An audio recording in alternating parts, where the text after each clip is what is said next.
Unit 2, Chapter 9, The Confederation and the Constitution, 1776 to 1790.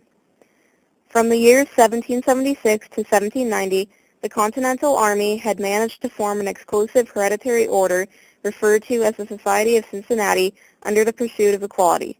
One of the main features of this was a large repercussion of the Virginia origin. The Virginia Statute for Religious Freedom that was created in 1786 by Thomas Jefferson and his fellow reformers stated that each of the people had decided his or her own fate. Soon after, in 1775, the Philadelphia Quakers founded the Anti-Slavery Society. As a consequence, the First Continental Congress entitled the states to the complete abolition of the tradition of slave trade in 1774, while several northern states went further and either abolished slavery altogether or provided the steady emancipation of all slaves. However, no states south of Pennsylvania abolished slavery, much to the disappointment of slaves. The Constitution that was made in the states provided the basis for the Second Continental Congress to call upon the colonies during 1776 to draft brand new constitutions. At this point, Massachusetts called for a special treaty to draft its constitution and ultimately submitted the final draft to the people. As these written documents began to display themselves as something more than just written, they soon represented a fundamental law which was superior to the minute impulses of past legislation.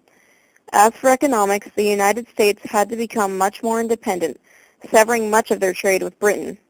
Then, shortly declared freedom. However, Congress had no power to regulate commerce, nor could they enforce taxes. Chapter 10, Launching the New Ship of State, 1789 to 1800. In the late 1700s to 1800s, George Washington was unanimously elected as the president by the Electoral College in 1789, while coming to office on April 30th, 1789, creating the cabinet. The Secretary of State consisted of the following people: Thomas Jefferson, Secretary of the Treasury Alexander Hamilton, as well as the Secretary of War Henry Knox. Next, the Bill of Rights under James Madison was able to get them passed by Congress in 1791, and the Judiciary Act of 1789 was what created the Supreme Court along with a Chief Justice, 5 different associates, and an Attorney General. Alexander Hamilton proposed a Bank of the United States that was able to print paper money and provide an excess of stable national currency. Thomas Jefferson stalwartly opposed the bank, explaining the unconstitutionality of it. Through his persistence, the first Bank of the United States was established in 1791. The original charter was casted in Philadelphia and lasted 20 years. Washington delivered the Neutrality Proclamation of 1793, stating the country's neutrality from the Britain-France War, backed up securely by Hamilton. Jay's Treaty had been handed out, and the British had assured evacuation of chain posts on the United States soil, while also paying for damage done by the debt to British merchants on pre-Revolutionary War accounts, including Anglo-American Alliance to strike the deal with the United States, once again paying for damages. In Pinckney's Treaty of 1795 with Spain, Spain granted the Americans free navigation of the Mississippi River and the large disputed territory north of Florida. In his farewell address to the nation, Washington urged against permanent alliances. He left office in 1797. Infuriated with the XYZ affair, America began preparations for war. The Navy Department was created, and the 3-ship Navy was expanded, while the United States Marine Corps was reestablished. Chapter 11, The Triumphs and Travails of the Jeffersonian Republic, 1800 to 1812. Thomas Jefferson became the victim of America's first whispering campaigns. The Federalists accused him of having an affair with one of the slaves he owned. Later in 1801, as passed by the expiring Federalist Congress, 16 new federal judges and other similar judicial offices were passed under the Judiciary Act. Aaron Burr, who was Jefferson's first-term vice president after being dropped from Jefferson's cabinet, joined an assembly of dangerous congressmen who wanted nothing more than to see to the end of New York and New England through secession. Luckily, Alexander Hamilton uncovered the plot in time. Then, in 1807, Jefferson passed the Embargo Act, banning the misuse of any goods to other countries. However, this act was a major failure due to Jefferson overestimating the dependence of the two separate countries on America's trading system. After being replaced in 1809, a new substitute was put into action, called the Non-Intercourse Act, opened up trade opportunities in all areas aside from France and Britain, yet the result remained the same. Soon in 1812, President James Madison asked Congress to declare war on Britain, coming to a mutual agreement. Democratic Republicans supporting this was called war hawks, wishing to invade Canada, giving Federalists strong opposition because they supported Britain. This was an attempted attack between settlers and Indians. Chapter 12, The Second War for Independence and the Upsurge of Nationalism, 1812 to 1824. Andrew Jackson defended New Orleans. Tsar Alexander I of Russia called upon the Americans as well as the British to come to peace because he didn't wish for the British ally to lose strength in the Americans and allow Napoleon to take over Europe. The Treaty of Ghent was signed during 1814 in Ghent, Belgium. John Quincy Adams as well as Henry Clay went to Ghent for the signing.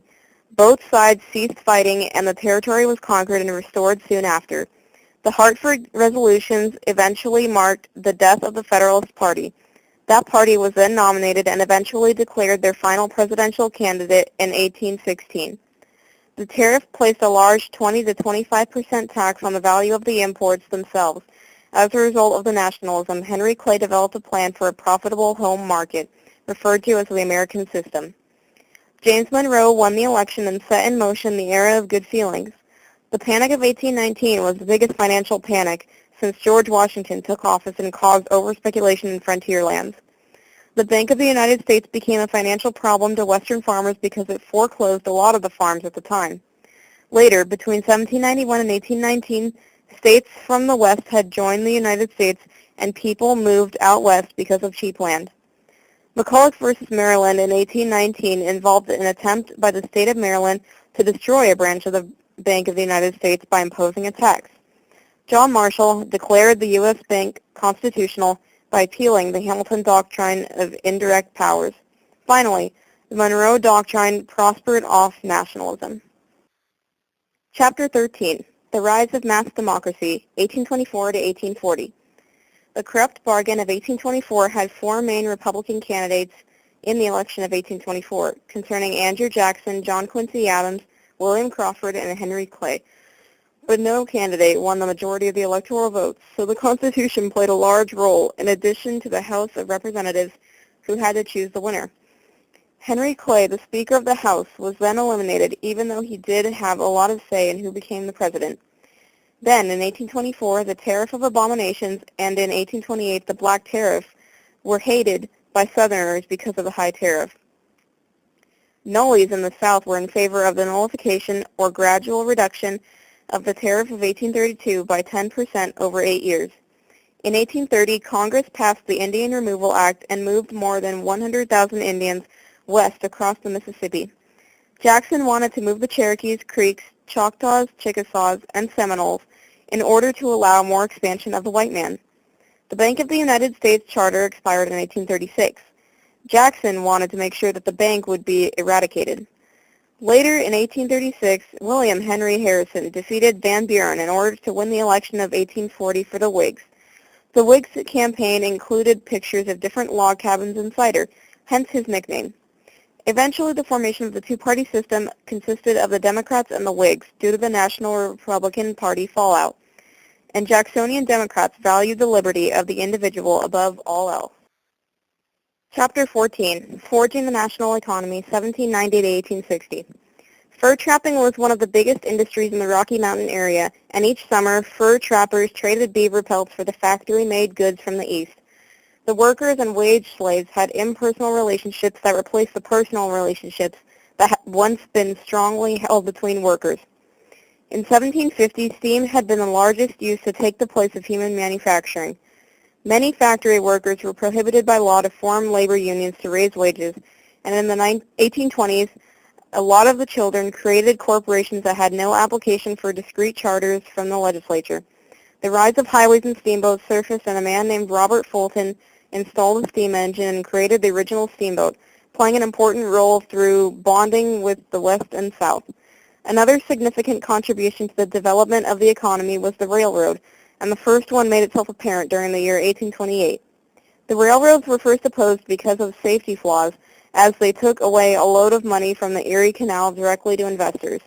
Also, Governor DeWitt Clinton of New York, who leads the building of the Erie Canal that connected the Great Lakes to the Hudson River in 1825, while the waterway lowered shipping prices and decreased passenger travel time. This was an era of the transportation revolution. Chapter 15, The Ferment of Reform and Culture, 1790 to 1860. Thomas Paine had promoted the doctrines of deism. Deists relied on science rather than the Bible, as well as the denial of the divinity of Christ. However, they did believe in a supreme being who had created a universe as well as the endowment of human beings that had a capacity for moral behavior. Unitarianism had spun off of deism. Unitarians believed that the God had existed as only one person and appealed to mostly intellectuals. The next Great Awakening came in 1800. Free schooling for the newfound freedom was a tax-supported education system that had come about in between 1825 to 1850 and eventually saw that they needed to educate their kids. In 1795, the first state-supported universities were displayed in the South. States slowly began to abolish the debtors' prisons caused by public demand, and in 1828 the American Peace Society was formed, led by William Ladd. Then, in the early 19th century, the larger role of women had to stay at home and expected to be subservient to their husband. Gender alterations had been emphasized during the 19th century because the market economy had been separating men and women into detached economic roles. Feminists met at Seneca Falls, New York, in a women's rights convention during 1848 and rewrote the Declaration of Independence in order to fairly include women. Finally, a couple of the most influential literary individuals and dissenters of the time were Edgar Allan Poe and Herman Melville. Edgar Allan Poe was a real oddball, though, leading to the creation of the famous poem The Raven in 1845.